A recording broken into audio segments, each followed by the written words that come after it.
a BootlegKev.com exclusive.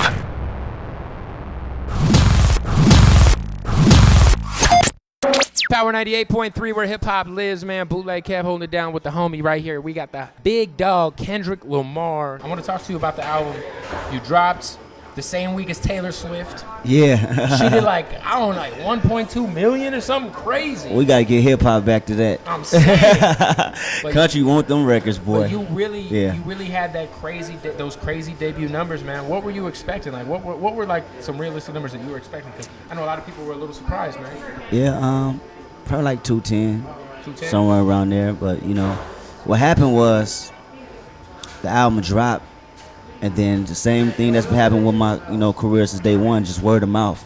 And you start seeing little small reviews, and people start talking about it and just telling the next person to go get it. And with that being said, that trickles down to another few thousands, and the next day another few thousands, and the next day, right? Naturally circulates around. Yeah, then becomes one of the biggest debuts since I think Drake's first album. Yeah. Yeah, it's crazy. It's a big deal. Yeah. Drake's that dude, you know what I'm saying? Yeah. Hey, how important? I noticed that it seems like everyone that was on that Club Paradise tour is like doing major stuff. You, of course, I mean the Right. A$AP Rocky Effing Problems joint. It's like the whole lineup on that one joint. Yeah. You know what I'm saying? How important was that tour? Like, some time now that it's been since you were on the tour. How important was that tour to you, and like, where you at right now? That tour was a great advantage, and I shout out Drake every time for letting me see that that type of atmosphere. Because what happens is it warms you up, for what's to come. Everybody want to get bigger and want to get better and have a broader audience.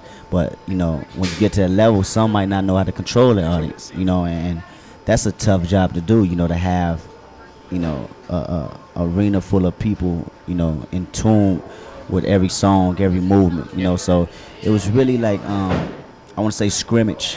By the time my next album come around, hopefully I'll be on that level. Be on them leagues, right? So you kind of saw how Drake did it, Yeah. It's educational, like school, right. That's a whole nother world. That's what's up, man. I want to talk to you about this record. We were just kind of talking about it before we did this interview. This Jig Is Up record you did with J. Cole. Yeah. It was done in one night. Probably a few hours before it came out. A few hours before it came out, you guys dropped it. Yeah, just spontaneous, go in the studio and just, have fun. I know you and Cole got stuff in the can. We got stash box. A stash box. A little stash box. I mean, listen, I know that you get this question all the time about J. Cole collabo mixtape album. Realistically, I mean, you guys aren't recording that stuff for nothing. You know what I'm saying? No, we're not. You guys just going to surprise us one day? I think that's what it's going to boil down to. I don't think you guys should promote it at all. Just one day we're going to log on to Two Dope Boys and Rap Radar and just see a Kendrick J. Cole mixtape. Yeah, he got his album coming right now, which is incredible. He just dropped a single, Miss America, so I know everybody going in a frenzy for that, so we probably got to wait.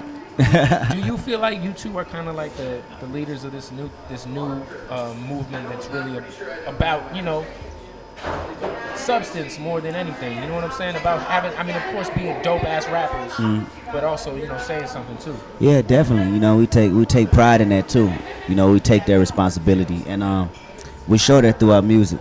That's the whole point and the whole ideal situation for us to continue this culture of hip hop that actually has a full body of work, not just sporadic songs everywhere, radio songs. Hey, how do you balance doing like the type of records that you're known for doing, and then hopping on an A$AP Rocky fucking Problems and tearing up something? I mean, which to me I thought was a super underrated verse, but it's more of like an ignorant, more club type record, you know what I'm saying?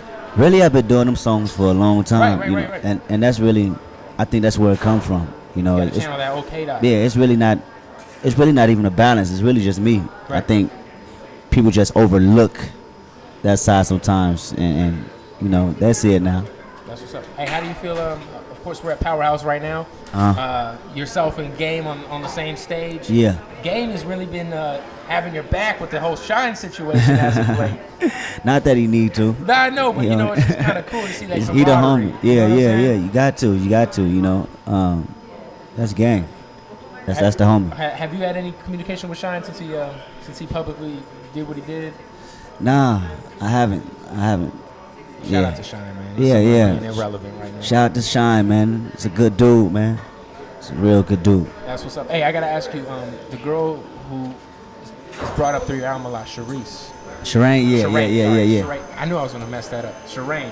Uh-huh. Who is Shireen? Where is she at now?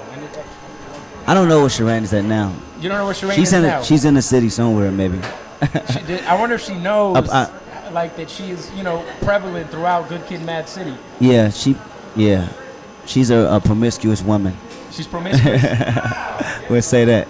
We'll say that. That's what's up, man. Tonight, Powerhouse 2012, Kendrick Lamar. Yes, sir. The album is out, Good Kid, Mad City.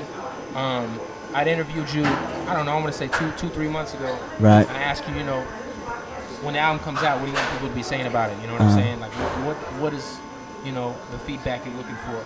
Now that it's out, people are calling it a classic. Yeah. And I feel like I think that's fair. But I think that, I think you've said this, that in 10 years from now, people will still call it a classic. It'll be a classic. They will be calling it classic. Yeah. They definitely will be. Because I went in the studio making sure I did nothing less, than something that's classic worthy by the time it comes out. So once I get them years about it, then they'll know for sure. They'll be mad, that the game don't have that no more, Like in 10 years, they're going to be like, man, remember, like how we are with Illmatic now? Exactly. Like, damn, the kids dropped our Illmatic. And say this was my last album, and I won't ever put no more albums out. They'll appreciate it a little bit more, even more. With that being said, I know you're a studio rat. I know you're in the studio a lot.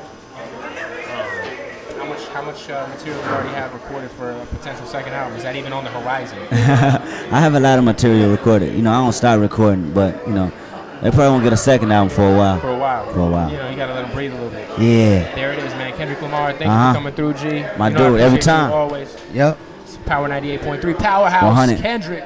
Let's get it. All day.